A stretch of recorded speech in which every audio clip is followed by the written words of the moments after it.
तो इससे पहले की वीडियो में हमने जो है वो भिन्न जो चैप्टर हमारा चल रहा है उससे संबंधित एक टॉपिक कर लिया था, जिसमें हमने जो है वो भिन्नों के प्रकार को पढ़ा था। हमने वहाँ देखा था कि भिन्नें जो है वो 5 प्रकार की होती हैं। तो अब हम जो है वो इसी से संबंधित जो है कुछ क्वेश्चन करेंगे और आगे जो हम क्वेश्चन करेंगे उन्हीं क्वेश्चंस के बेसिस पर हम जो इस पूरे चैप्टर को कंप्लीट करेंगे। ठीक है, अगर किसी नए क्वेश्चन में कुछ नया कॉन्सेप्ट आता है तो मैं उस कॉन्सेप्ट को उसी क्वेश्चन के साथ ही जो है सॉल्व करवा दूंगा। ठीक है, तो चलिए एक एक करके क्वेश्चन को स्टार्ट कर लेते हैं। तो आपके सामने यहाँ पर जो पहला क्वेश्चन जो दिया गया है वो ये है आपके पास में कि निम्न में से कौन सी सम भिन्न है, यानी सम भिन्न का उदाहरण कौन सा है ये आपको बताना है। आपको 4 भिन्नें दी गई हैं ऑप्शन में, आपको बताना है कि सम भिन्न है उसका उदाहरण कौन सा होगा। ठीक है, तो सम भिन्न कौन सी है आपकी ये आपको बताना है।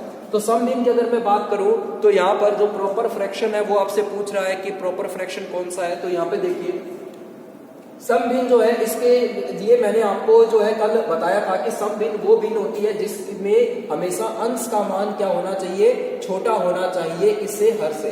तो अंश का मान अगर हर से छोटा है तो वो भिन्न सम भिन्न का उदाहरण होती है, ये हमने कल देखा था।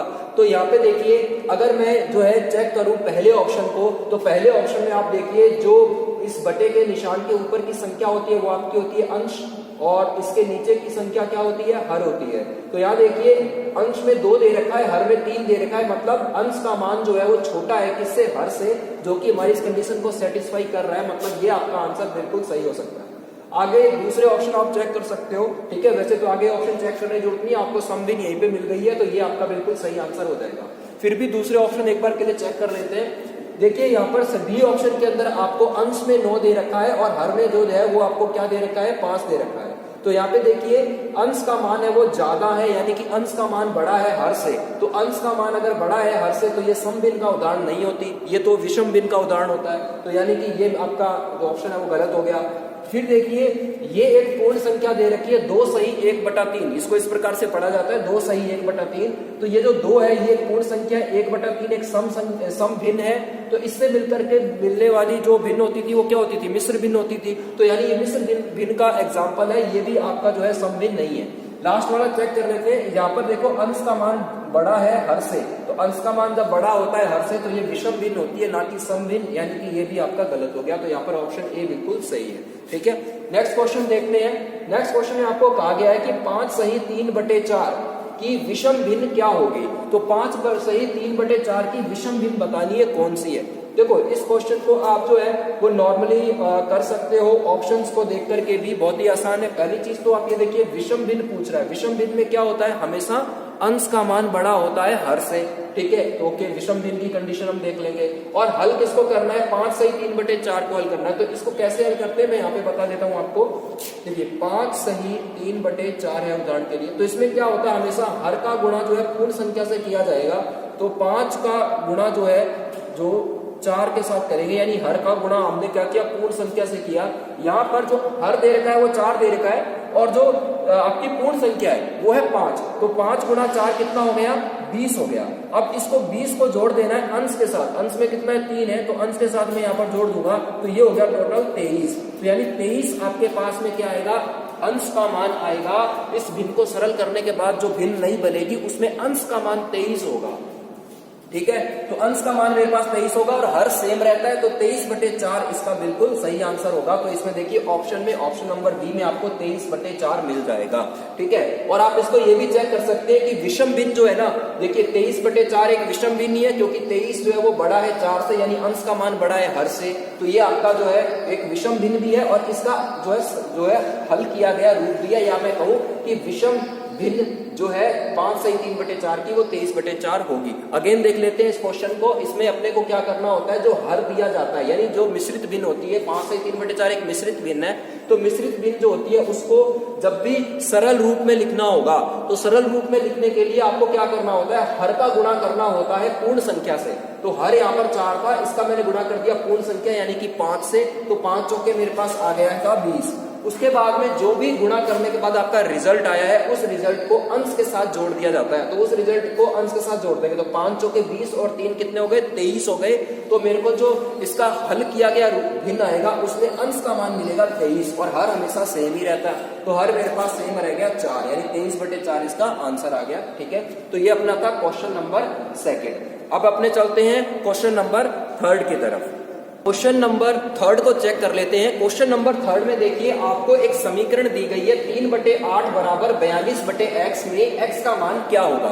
तो देखिए भिन्न में जो है अक्सर ऐसे क्वेश्चन भी आपसे पूछे जाते हैं। ठीक है, तो यहाँ पर अपने इस क्वेश्चन को देख लेते हैं। यहाँ पर जब भी दो भिन्ने बराबर के आमने सामने दे दी जाए यानी बराबर के दोनों तरफ दो भिन्न दे दी जाए तो उस तरह की भिन्न हमेशा जो है वो आपकी जो है वो वज्र गुणा की मदद से ही हल होगी। तो वज्र गुणा के मदद से हम इसे हल करेंगे। तो चलिए इसको अपने हल कर लेते हैं। तो देखिए 3/8 बराबर 42/x यहाँ पर दिया गया है। तो मैं वज्र गुणा कर लेता हूं और वज्र गुणा मैंने क्यों किया है क्योंकि मुझसे x का मान पूछा गया था। तो बराबर के एक तरफ मुझे केवल और केवल x को रखना है, बाकी सभी संख्याओं को बराबर के दूसरी तरफ मुझे लेकर के जाना है। तो वो मैं हम भिन्नों के केस में वज्र गुणा की सहायता से हल कर सकता हूं। तो मैं इसका वज्र गुणा कर देता हूं। वज्र गुणा का मतलब क्या होता है, एक भिन्न की हर का गुणा दूसरी भिन्न के अंश के साथ करना होता है। तो देखिए 3/8 की हर का गुणा मैंने जो है वो 42/x जो भिन्न है उसके अंश के साथ कर दिया और इसकी हर का गुणा यानी कि हर में यहाँ पर x है इसका गुणा 3 के साथ होगा। तो जब मैं x का गुणा 3 से करूंगा तो मिल जाएगा मुझे 3x बराबर में 42 का गुणा मैं 8 से करूंगा तो ये हो जाएगा 42 गुणा में 8। ठीक है, आप इसको आगे गुणा करके लिख सकते हैं। ठीक है, लेकिन अभी मैं इसको सरल करना है मुझे आगे और, तो अभी मैं गुणा नहीं कर रहा हूं। ठीक है, अब मुझे क्या करना है, x का मान निकालना है। तो अब मैंने आपको अभी भी बताया था, अब अगर कभी भी आपको x का मान ज्ञात करना हो तो x को बराबर के एक तरफ अकेले को रखें, बाकी सब संख्याओं को बराबर के दूसरी तरफ लेकर के चले जाएं।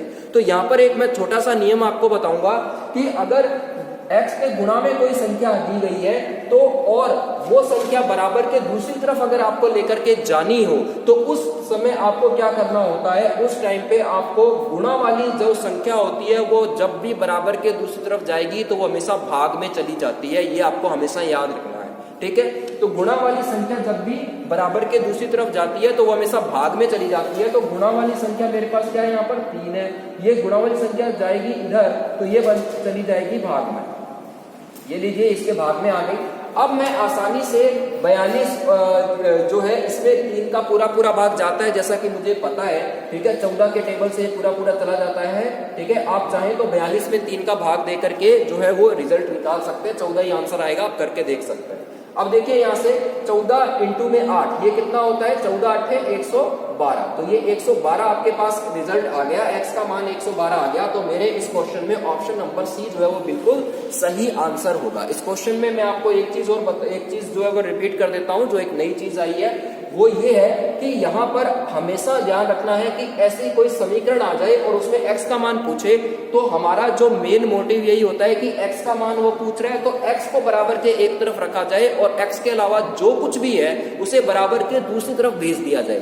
तो x के साथ जो कुछ भी है उसे बराबर के दूसरी तरफ भेजने के कुछ नियम होते हैं। तो जो अगर वो x भिन्न के रूप में दिया गया, जैसे इस क्वेश्चन में 3/8 और 42/x ये क्या है, भिन्न के रूप में दिए गए, दो भिन्न है, एक 3/8 भिन्न है, दूसरी 42/x भिन्न है। तो आपको अब यहाँ पर x की गणना करने को उसने बोला था। तो हमेशा ये एक सरल रेखा में जो समीकरण मुझे मिलेगी वो वज्र गुणा की मदद से ही मिलती है।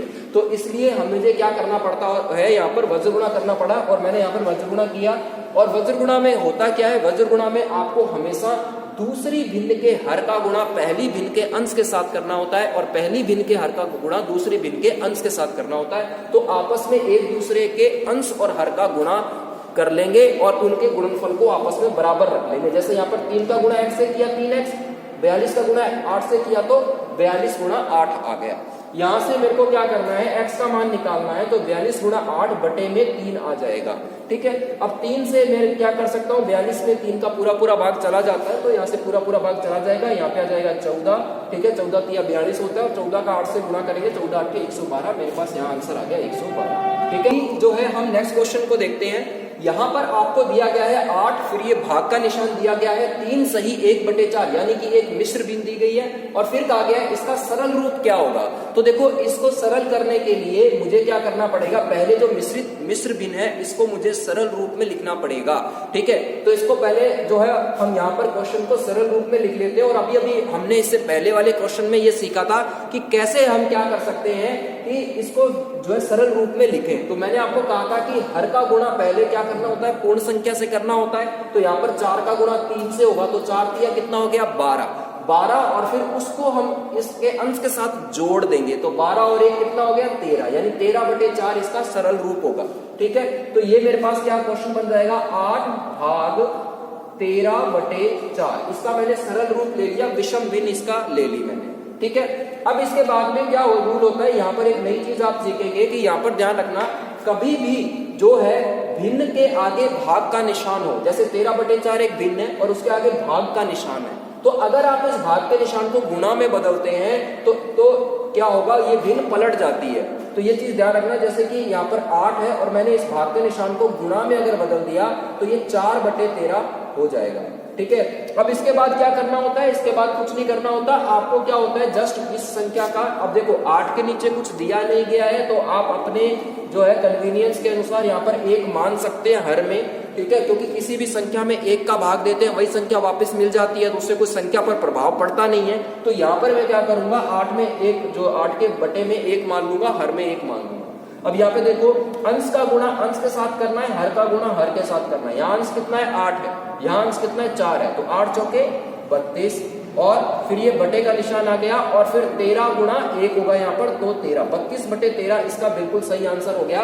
तो यहाँ पे देखिए 32/13 ऑप्शन नंबर डी जो है वो आपका बिल्कुल सही आंसर होगा इसका। ठीक है, तो अब चलते हैं अपने नेक्स्ट क्वेश्चन पर, बट उस पर जाने से पहले मैं एक बार आपको ये रिवीजन के तौर पर बता देता हूं जल्दी से कि देखिए भाग का निशान जब भी गुणा में बदलेगा तो भाग के बाद में जो भिन्न दी गई है वो पलट जाती है। जो अंश में होता है वो हर में चला जाता है, जो हर में होता है वो अंश में आ जाता है, यानी इसकी भिन्न जो है पलट जाती है भाग के निशान के तुरंत बाद वाली भिन्न, अगर आप भाग के निशान को गुणा में बदलते हो तो। ठीक है, और गुणा में बदलने के बाद में फिर बहुत आसान होता है, अंश का गुणा अंश के साथ, हर का गुणा हर के साथ करेंगे और अगर कोई पूर्ण संख्या दी गई है तो उसके हर में 1 मान लेंगे। ठीक है, तो ये चीज हमने यहाँ पर नहीं सीखी है। अब चलते हैं नेक्स्ट क्वेश्चन पे।